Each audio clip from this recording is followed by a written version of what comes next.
For decades, upgrading a home was a specialized process.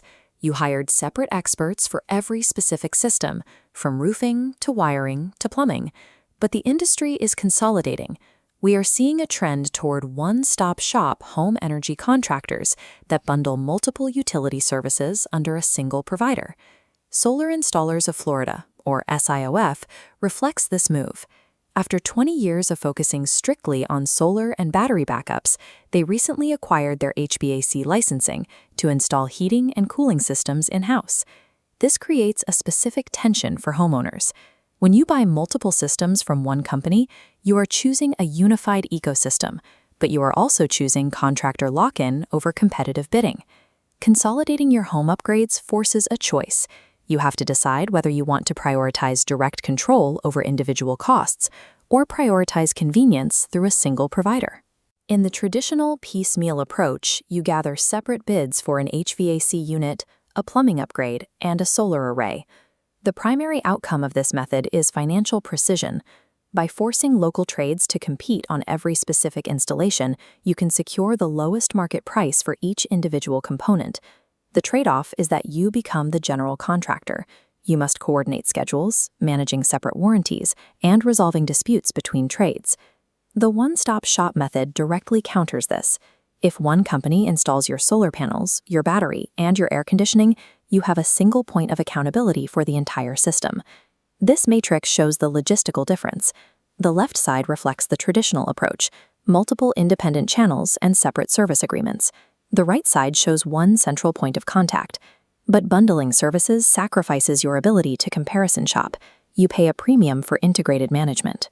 So we have to evaluate the math. We need to figure out if combining solar and HVAC is an effective financial strategy, or if it is simply a path to paying a convenience premium. To answer that, we have to look purely at how your air conditioner's energy draw dictates the scale of your solar array. Most homeowners follow a reactive timeline. They wait until they decide to go solar, and then they buy an array sized to cover their current electricity usage, which usually includes the high energy draw of an old, inefficient AC unit.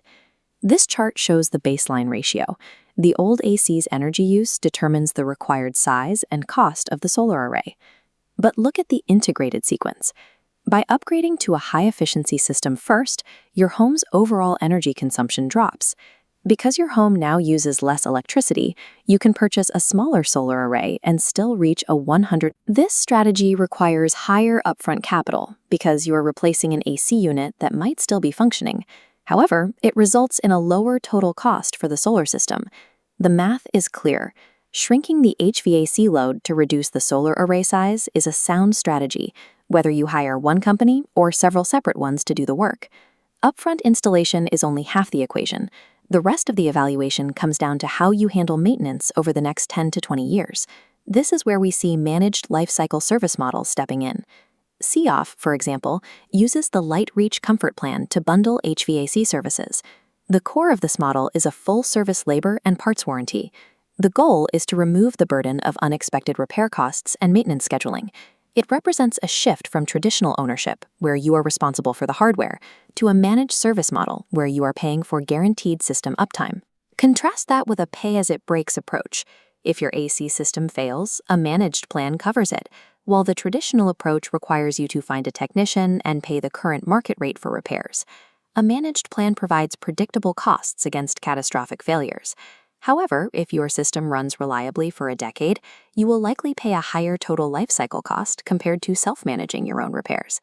Because these service models offer such different long-term experiences, you have to match them to your own financial goals. We can map this on a quadrant chart comparing consumer effort and control. In the high control, high effort quadrant is the optimization purist. They downsize their HVAC before adding solar, using piecemeal contractors to maintain the lowest possible pricing. In the low-effort, low-control quadrant sits the time-poor convenience seeker. The integrated model with a service plan is their best match, exchanging granular initial price control for a single point of contact and predictable monthly budgets. Neither model is objectively better. The choice depends on your personal threshold for managing home maintenance logistics. The technical reality remains. Reducing your home's energy baseline is a necessary first step before going solar. But choosing who executes that strategy is a lifestyle decision rather than a mathematical one. It is the central trade-off. You are exchanging financial control for unified accountability. Ultimately, the integrated energy ecosystem simplifies the entire installation process and significantly reduces your long-term management burden.